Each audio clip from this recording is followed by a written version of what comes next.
In terms of the goals specifically that Israel Beitenu would like to achieve following the elections, can you give us a little bit about the platform, the most important elements of what you guys want to accomplish?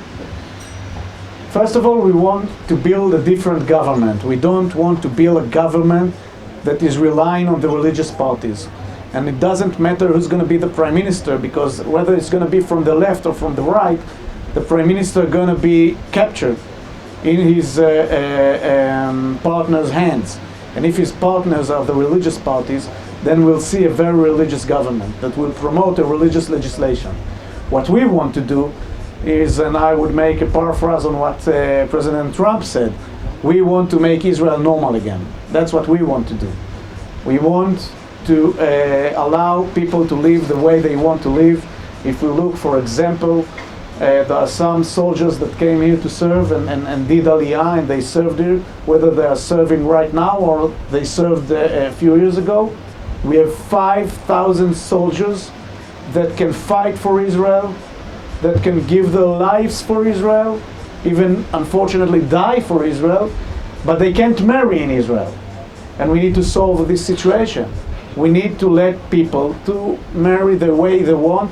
I can't understand how Israel sends people to engage themselves or to do a wedding in Cyprus instead of doing it in Israel. And by those actions, we're just pushing people away from the religions, from the Jewish religions, instead of trying to embrace them and to make them closer. So this is the first thing I think that we need to do. The second thing is public transportation on Saturday.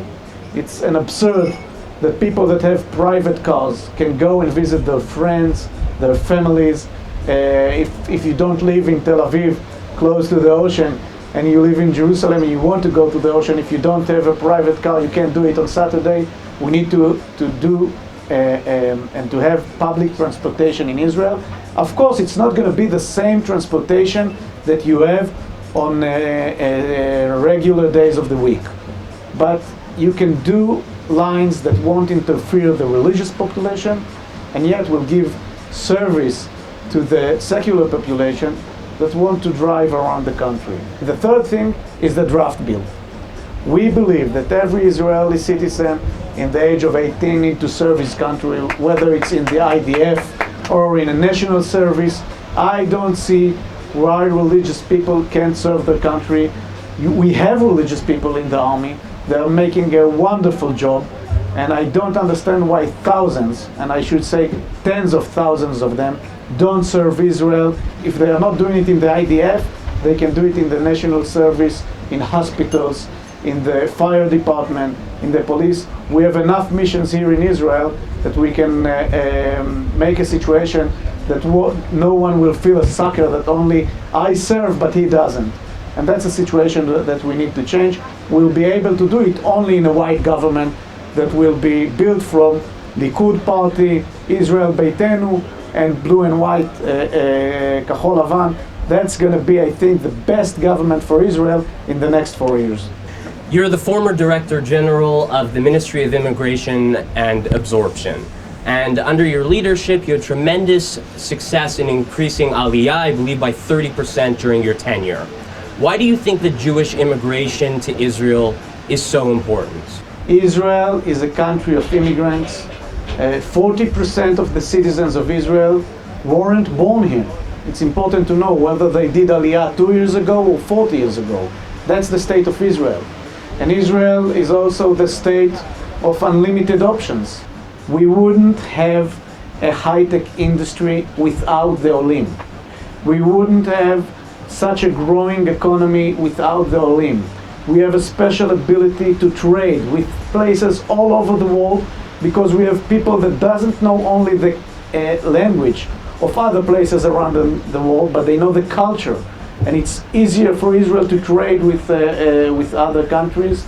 And when other people in a very big crisis in the global economy, in Europe, for example, and even in the US, when we saw the economies decreasing, we saw the increasing of the Israeli economy because of the flood of Olim that came to Israel and made the population growth and still succeeded to grow the economy, and I think that that's a very important role of the Aliyah, because without a strong economy, we wouldn't have a strong security and such a strong IDF, because when you need money for that security, you have to have a strong economy that will give you that money. I think that Israel is a country that has too much bureaucracy on businesses, and we need to cut bureaucracy very, very deeply.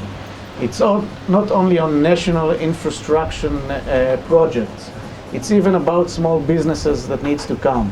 I don't know if we have some people that have their own small businesses or medium businesses or even large businesses here, but to manage a business in Israel, it's like an impossible mission. I think that United States, in many terms, it needs to be a model for us on how you get a license for your business. When you go and you want to open a business in the United States, I didn't try it, but I heard from people that open businesses in the United States, you get a list of things that you need to do. And after you did all the list, and you did all the checklist, and you done everything that you asked for, you get the license. In Israel, you go, they give you a list of things that you need to do, and after you finish to fill in this list, you get a new list. And then you have to start all over again. We need to stop that. There's been a lot of talk about annexation in Area C. How do you feel about that and the broader perspective of peace with the Palestinians? But even if I think that those places we have the right on those places, and this is Israel, annexation is something that we can do only with the international community. This is what the Zionist movement always said when we started to rebuild Israel again. So I think that this is something that we can't do unless it's in an agreement in that way or another. From my point of view, that's not the topic right now. I think that we don't have a partner in the other side, and we see it also when Trump administration starts and tries to build new plans and new initiatives for this region. He doesn't have any cooperation from the other side, and we saw even not only in Trump's administration but in Obama's administration, we saw Mahmoud Abbas saying no or not giving any answer to any initiative. What I think that we need to really take care now is how Israel looks from the inside, how we build Israel as a Jewish democratic state that all the Jews all over the world will feel part of it and will want to come and do Aliyah to Israel.